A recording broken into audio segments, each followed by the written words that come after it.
بسم اللہ الرحمن الرحیم۔ آج کا ہمارا موضوع ہے گھریلو زندگی، جو ازدواجی زندگی ہوتی ہے اس میں مسرت کیسے حاصل کریں۔ اور یہ بات ہمارے سامنے ہے کہ ہماری سوسائٹی کے اندر جو ہماری گھریلو نظام زندگی ہے وہ بالکل ہی خراب صورتحال سے گزر رہا ہے۔ ہر دن ہر روز اور ایسے ایسے واقعات سامنے آتے ہیں کہ جس کی وجہ سے یہ معلوم ہوتا ہے کہ ہماری گھریلو زندگی میں بالکل بھی مسرت اور راحت نہیں ہے۔ ہماری گھریلو زندگی جو ہے وہ جہنم بن چکی ہے۔ حتیٰ کہ دارالفتہ کے اندر جو مسائل سب سے زیادہ پیش آنے والے مسائل ہیں، جو پوچھے جانے والے مسائل ہیں، ان میں سب سے زیادہ 80 سے 90% مسائل طلاق کے ہیں۔ یعنی آپ اس بات کا اندازہ لگا لیجئے کہ 80 سے 90% مسائل جو ہیں وہ طلاق کے ہیں، یعنی 80 سے 90% گھرانے اجڑ رہے ہیں، اور ہمیں اس بات کا علم ہی نہیں کہ ہم نے اپنی گھریلو زندگی کو کیسے مسرت والا بنانا ہے، کیسے پر مسرت بنانا ہے، کیسے خوشگوار بنانا ہے تاکہ ہماری گھریلو زندگی جو ہے وہ جنت کا نمونہ بن جائے۔ ہم کچھ چیزوں کو فالو نہیں کر رہے ہوتے، چھوٹی چھوٹی باتوں کو ہم فالو نہیں کر رہے ہوتے، جس کی وجہ سے ہمیں اندازہ نہیں ہوتا کہ ہم اپنی جو زندگی ہوتی ہے اس کو ناخوشگوار طریقے سے گزار رہے ہوتے ہیں اور جبر کر کے گزار رہے ہوتے ہیں، لیکن اس کا حل ہم تلاش نہیں کر رہے۔ تو آج کچھ چھوٹے چھوٹے پوائنٹس پر بات کر لیتے ہیں۔ سب سے پہلا پوائنٹ جو ہماری جو ہماری گھریلو زندگی کو خوشگوار بنا سکتا ہے، اس میں یہ ہے کہ آپ اپنی اہلیہ کی یا اہلیہ جو آپ کی وائف ہیں، یعنی ہسبینڈ جو ہے وائف کی یا وائف جو ہے ہسبینڈ کی، ہرگز عیب جوئی مت کرے، یعنی دوسروں کے سامنے اس کی عیب جوئی مت کرے۔ حتیٰ کہ ایسا بھی دیکھا گیا کہ جو ہسبینڈ ہوتے ہیں وہ بیوی کی سب کے سامنے، سارے گھر والوں کے سامنے عیب جوئی کر رہے ہوتے ہیں، ان کی برائی کر رہے ہوتے ہیں، ان کے اندر سے خامیاں نکال رہے ہوتے ہیں۔ تو ایسا کبھی بھی مت کیجیے۔ اگر آپ ایسا کریں گے تو آپ کی جو زندگی ہستی بستی زندگی ہے وہ جلد ہی جہنم کا نمونہ بن جائے گی۔ دوسری بات یہ کہ آپس میں ایک دوسرے کو کبھی بھی نیچے دکھانے کی کوشش مت کیجیے۔ عام طور پہ ایسا ہوتا ہے، عورت کے بارے میں ویسے بھی اسلام کہتا ہے کہ ناقصات العقل والدین، کہ دین اور عقل کے اعتبار سے ناقصات ہیں، کمزور ہیں، ناقص ہیں، اور ٹیڑھی پستی سے ان کو پیدا کیا گیا۔ لیکن ٹیڑھی پستی سے پیدا کیا جانا ہم لوگ غلط معنی میں لیتے ہیں، جبکہ ٹیڑھی پستی سے پیدا کیا جانا یہ عورت کا حسن ہے۔ اگر اس بات کو ہم سمجھیں کہ یہ عورت کا حسن ہے تو ہم کبھی بھی اس کو غلط معنی میں لے کر نہیں جائیں گے۔ عورت کو اللہ نے کمزور بنایا ہے، ہمارا ماتحت بنایا ہے، تو اس کا مطلب یہ نہیں کہ ہم اس کو نیچے دکھانے کی کوشش کریں۔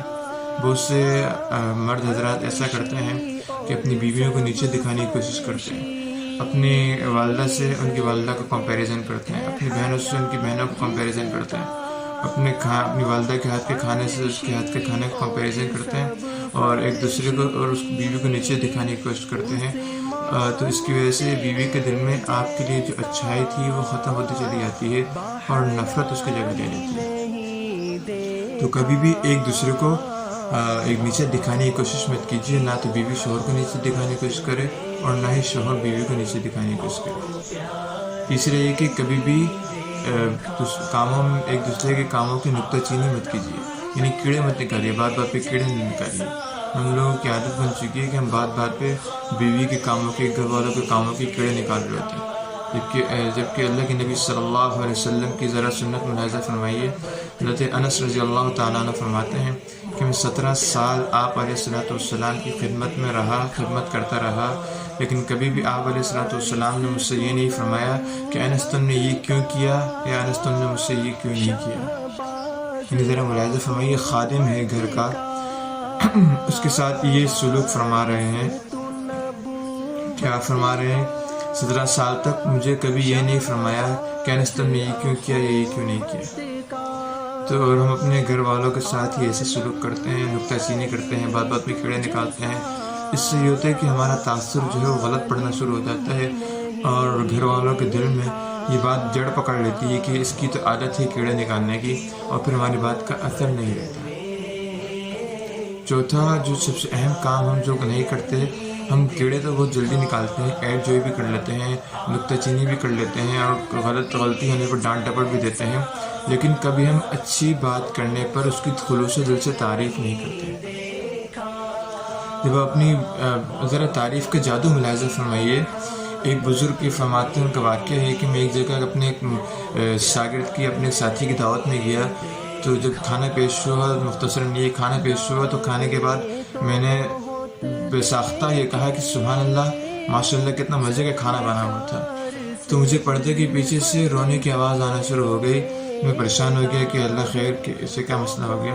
تو میں نے پوچھا کہ ایسی کیا بات ہے، کیوں رونے کی آواز آ رہی ہے؟ تو پردے کے پیچھے سے میں خاتون نے کہا کہ میری شادی کو 20 سال ہو گئے ہیں، لیکن آج تک میرے شوہر نے میرے کھانے کی تعریف نہیں کی، لیکن آج جب 20 سال کے بعد آپ نے میرے کھانے کی تعریف کی تو مجھے رونا آیا۔